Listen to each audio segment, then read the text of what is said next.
Hello chess friends and lovers of chess. In this video, we will see a series of traps connected to one of the oldest chess opening. White tries to break up black central strong points at the expense of bringing out the queen too early or giving up a pawn or two. This opening stabbed the pawn to e4 with e5 by black, d4 immediately, challenging the center. In this video, we are going to stay with pawn takes on d4. Now c3 follows. This introduced a variation of the Danish Gambit. In this variation, pawn takes on c3. Here, knight takes on c3, developing the knight for free. After knight to f6, bishop to c4 followed. In this case, black tries to throw a tactical maneuver for piece activities with knight takes the pawn on e4. If white takes the knight right away, then bishop to b4 check comes up. If knight to c3, black will just castle to activate the rook on this open fight soon to harass the white king. So white saw this variation all along and decided not to take that knight instead and go for bishop to f4. This move is kind of very strong because the bishop is now active toward the center and covers more space compared to the black bishop, which are still dormant in their initial positions. Black choose to go with queen to e7, trying to create a kind of discovery by moving the knight. Knight to d5 is simply crushing. This move attacks the queen. If queen to d8, defending that pawn, knight takes the pawn on c7 check is winning.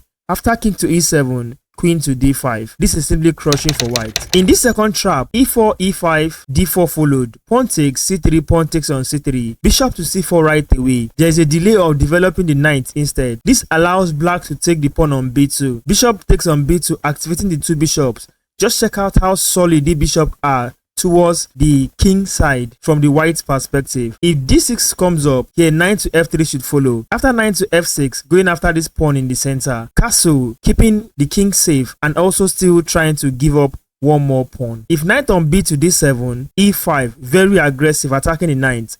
Knight takes on e5, knight takes on e5, pawn takes on e5. Can you see the continuation already? Since this place is now open for queen to face queen, instead of taking queen right away, sacrifice the bishop will check. If king takes, queen takes queen, is simply crushing. In this case, let's look at this continuation. After bishop takes the pawn on f7 we check. If king to e7, bishop to a3 is crushing. King eventually needs to take that bishop so that queen can take the queen on d8. In trap 3, e4, e5, d4, pawn takes on d4, c3, pawn takes on c3, bishop to c4 this time around.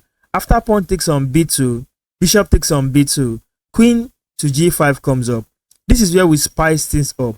We are going to allow this particular queen to take this pawn. This is a poison pawn by playing knight to f3. If queen takes, we unleash a wonderful and tactical combination, combining the strength of the rook, the knight, and the bishop. And we're going to start with the bishop, this bishop right away. Now let's take this pawn with check. It is scarce for you to see that black will not take that bishop. If black plays this, then we are still going to play rook anyway, and the queen will leave the way for us to have our way to the back rank and invade black defense. Let's stay with king takes the bishop. We are going to play rook to g1 right away, kicking the queen to h3, then unleash knight to g5 with check. And after the king moves, we can take the queen, and this is winning for white. In this variation, there will be a slight change. After e4, e5, d4, pawn takes c3. In this case, black choose to change approach with d5. Here, queen takes on d4, knight to f6. Can you see the continuation already? Bishop to g5 is simply crushing. The move pins the knight to the queen. Here, the knight cannot move and a threat like this is coming very soon. So bishop to e6 defend the pawn. e5 attacking that knight.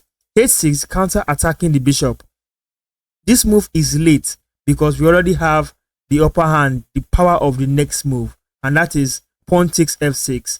After pawn takes on g5, we take the pawn on g7, attacking the rook and also the bishop. One of these pieces is going down, and this is winning for white. In the last trap, e4, e5, d4, pawn takes c3. In this case, d5 came up again. A different approach is pawn takes on d5.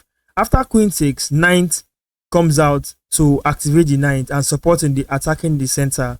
Knight to c3 defending, knight takes on d4, knight takes on d4, pawn takes on d4.